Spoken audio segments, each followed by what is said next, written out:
Meron ako dito ng envelope. Tapos isang gawin mo palasahin mo to.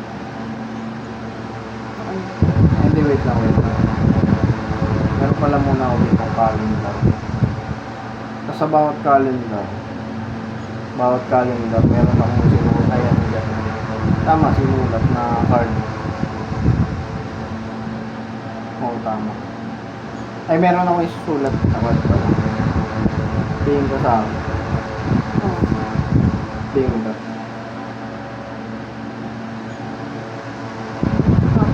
Tingin ka lang. Tingin ka.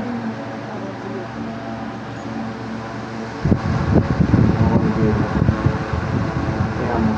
Pili. Ang gagawin mo, pipili ka dito ng date na gusto mo. Ikaw bahala kung ano gusto mo. Kunwari, pwede kang pili ng way back 25, 23, 21. Ayan. Pwede mo pumili kahit ano. Tapos, January yan. 15. Ano yung nakalagay? Your gloves. So makikita mo, pag pinili mo 14, 5 of spades, 16, your gloves din, 17, king of clubs. Ayan, iba-iba, diba? Ano yung napili mo sa January 15, diba? Your clubs. Gusto kong balasahin mo kung makakalimit ka. Ganito mo. Gagawin mo yun. Lalagay mo dito. Ay, nakakalimit. Yan, sa ano.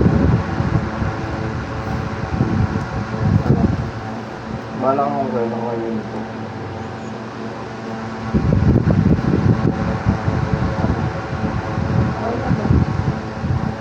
Tapos ano yung napili mo kanina?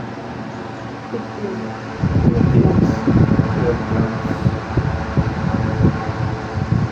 Gusto mo ba bang balasahin? Ha?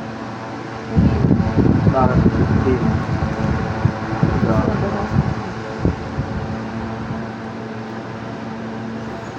So, recap lang tayo. Binalasan mo, diba? Binalasan namin. Binalasan mo. Tingnan mo yung ibabaw ng bed. Tingnan mo din yung ito. Ten of Diamonds, diba? Masabi ko sa'yo, may envelope na ano.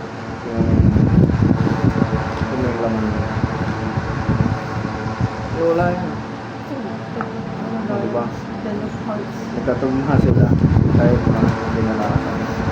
Pero kanina ano yung card na napili mo sa date? 3 of clubs. Ito binalasan mo. Meron dito isang para diba? Yan.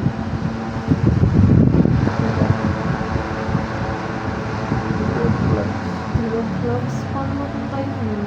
Ha? Di ba kanina wala naman? Tingnan mo.